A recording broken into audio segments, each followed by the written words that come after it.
It may be difficult for laboratories on campus to determine if the chemical waste that they produce is hazardous.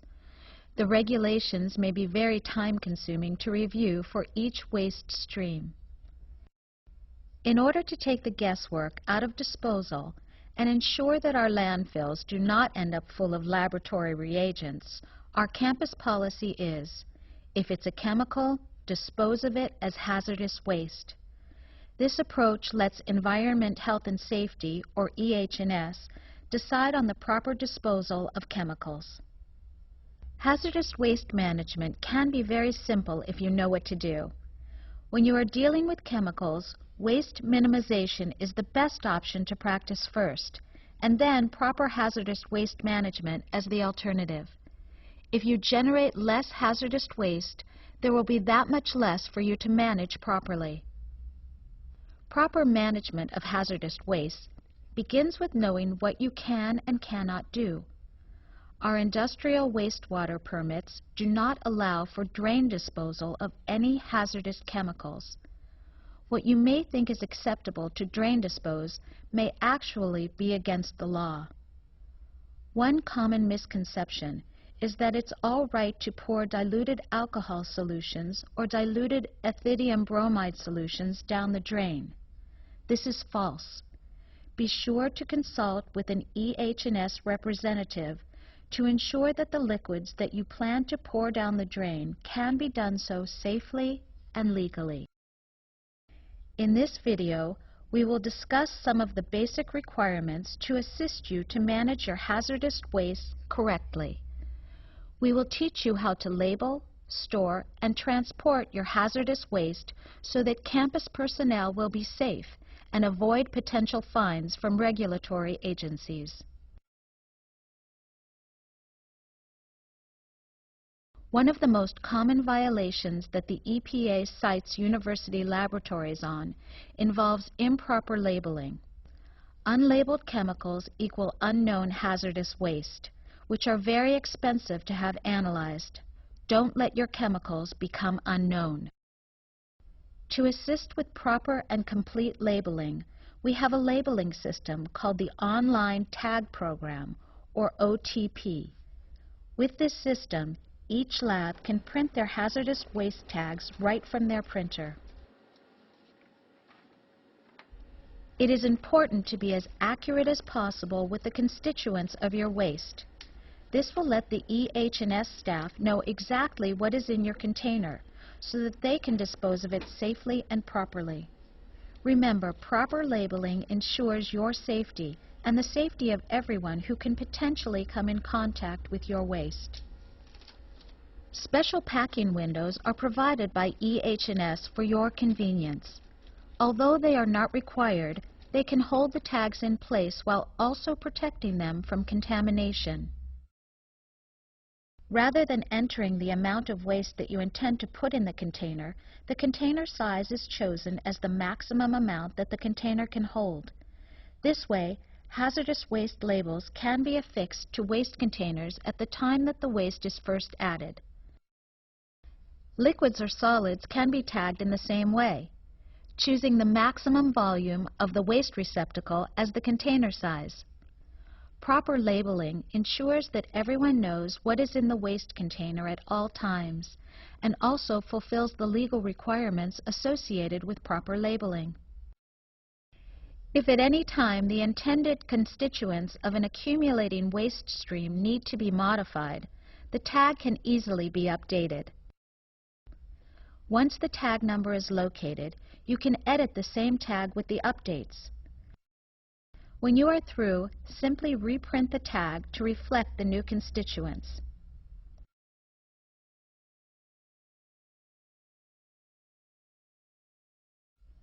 Lab cleanouts often involve hundreds of chemicals for disposal.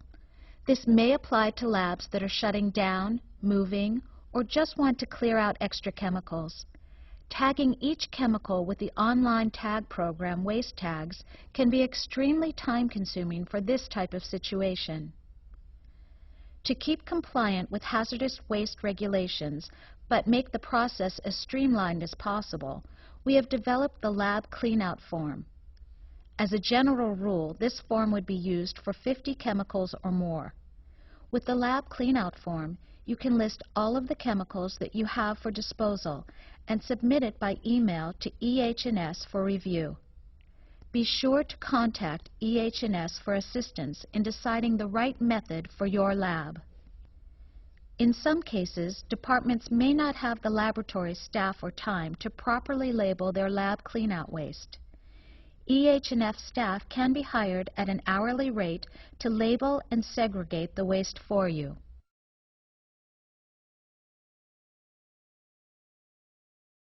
Once the waste is labeled properly, the next thing that you need to know is how to store the waste appropriately. Proper storage of hazardous waste begins at the time it becomes waste.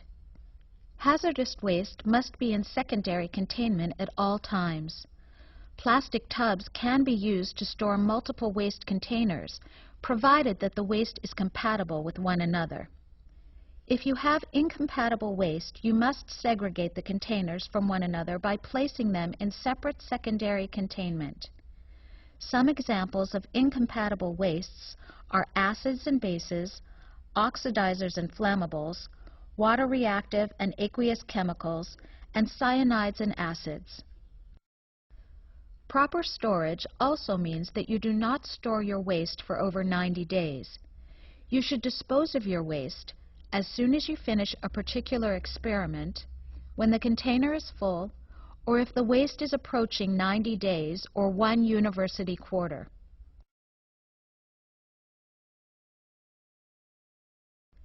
When it is time to dispose of your hazardous waste, it is important to transport it safely to the pickup location. Even if the amount of waste is small and can be easily carried, you should always use a stable cart to transport it.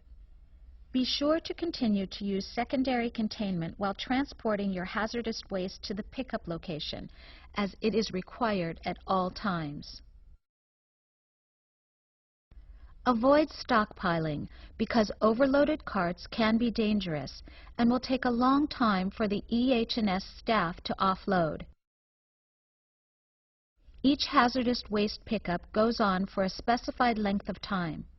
Arrive at the pickup with plenty of time for the waste to be offloaded safely. Bringing your waste on a routine basis will make for a smooth and easy experience for everyone involved. Each building has a designated pickup location specified.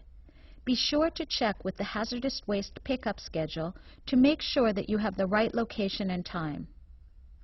The hazardous waste pickups are designed for routinely generated wastes. Do not bring lab cleanout waste to these pickup locations. EH&S will arrange a special pickup for such wastes.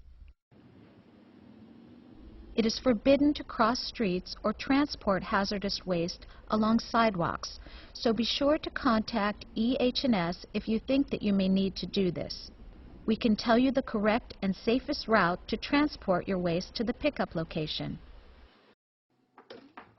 In case of a spill in your lab or while transporting waste to the pickup location, it is important that you take the following steps to ensure everyone's safety.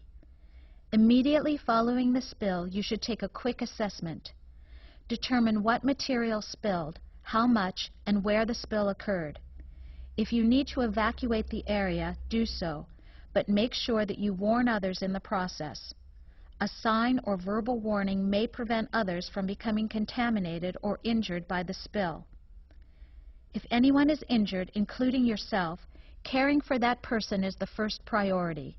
Seek an eye wash or safety shower if needed, and medical attention where appropriate. If the spill is spreading, do your best to contain it so that it does not get into the drains or other areas that could cause a problem.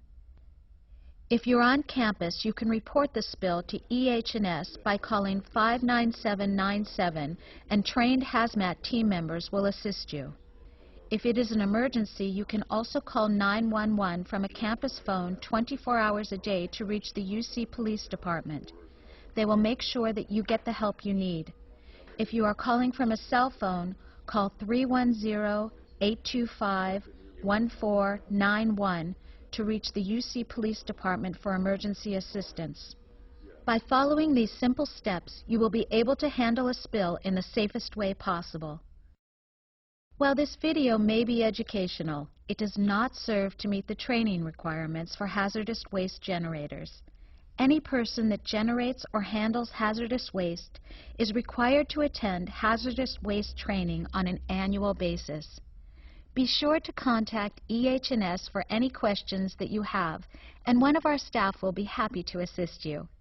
You can also visit our website at www.ehs.ucla.edu for training and more information. Remember, at UCLA, if it is a chemical, dispose of it as hazardous waste.